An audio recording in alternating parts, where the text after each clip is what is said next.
Share बाजार में एक पुरानी कहावत है दोस्तों, मार्केट को टाइम करने की कोशिश मत करो बल्कि मार्केट में टाइम बिताओ। लेकिन मई के महीने में कुछ निवेशकों ने चालाकी दिखाने की कोशिश की और बाजार ने उन्हें ऐसा सबक सिखा दिया कि वो जिंदगी भर नहीं भूलेंगे। जी हाँ, हम बात कर रहे हैं उन लोगों की जिन्होंने डरकर अपनी जो एसआईपी है इसको बंद कर दी थी और बाद में जो है बाजार के रिकॉर्ड हाई पर पहुंचने से भारी मुनाफे से चूक गए।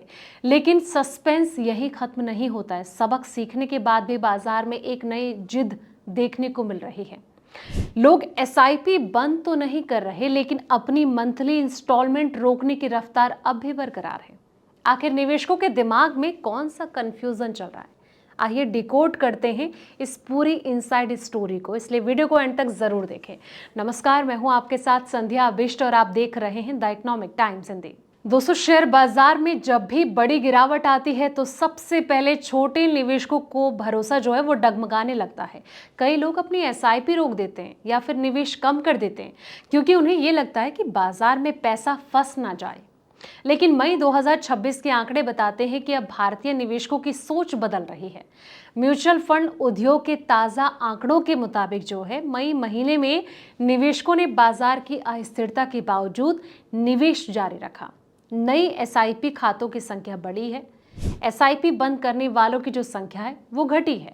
अब इससे साफ संकेत मिला है कि अब निवेशक शॉर्ट टर्म उतार चढ़ाव के बजाय लॉन्ग ड्यूरेशन की संपत्ति बनाने पर ज्यादा ध्यान दे रहे हैं। एसआईपी स्टॉपेज रेशियो ये बताता है कि नए शुरू हुए एसआईपी खातों की तुलना में कितने खाते बंद हुए, रोके गए या उनकी जो अवधि है वो पूरी हुई है। अगर आंकड़ा 100% से ऊपर चला जाए तो इसका मतलब हुआ कि नए निवेशकों से ज्यादा लोग जो हैं वो सिस्टम से बाहर निकल रहे हैं।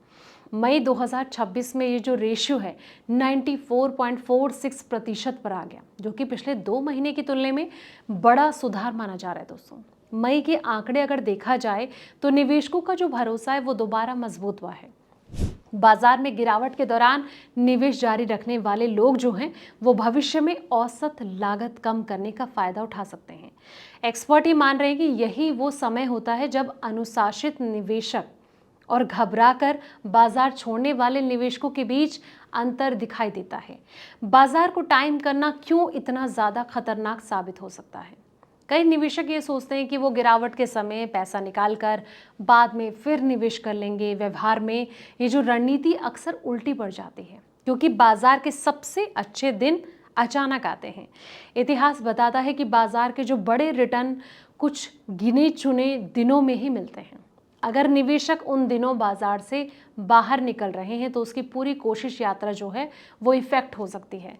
10 लाख रुपए का जो निवेश है वो कैसे बदलता है?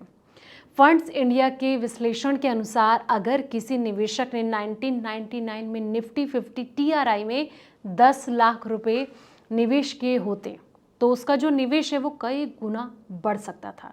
कोविड संकट इसका सबसे बड़ा एग्जाम्पल है। दोस्तों, मार्च 2020 में कोविड महामारी के दौरान शेयर बाजार में भारी गिरावट आई थी। उस समय कई निवेशकों ने घबराकर निवेश रोक दिया था, लेकिन उसी गिरावट के बाद बाजार ने ऐतिहासिक वापसी की और अगले कुछ सालों में निवेशकों को शानदार रिटर्न मिला। जो लोग निवेशित थे उन्होंने इस तेजी का पूरा फायदा उठाया। एसआईपी में अनुशासन आखिर इतना जरूरी क्यों है? एसआईपी की सबसे बड़ी ताकत ही नियमित निवेश है। दोस्तों, बाजार ऊपर हो या फिर नीचे, निवेशक निश्चित राशि निवेश करता रहता है। जब बाजार गिरता है तो उसे रकम से ज्यादा यूनिट्स मिलती है। बाद में बाजार बढ़ने पर ये अतिरिक्त यूनिट्स है वो बेहतर रिटर्न देने में मदद करती है। तो फिलहाल इस रिपोर्ट में इतना ही। ऐसे तमाम अपडेट्स के लिए आप देखते रहें द इकोनॉमिक टाइम्स हिंदी।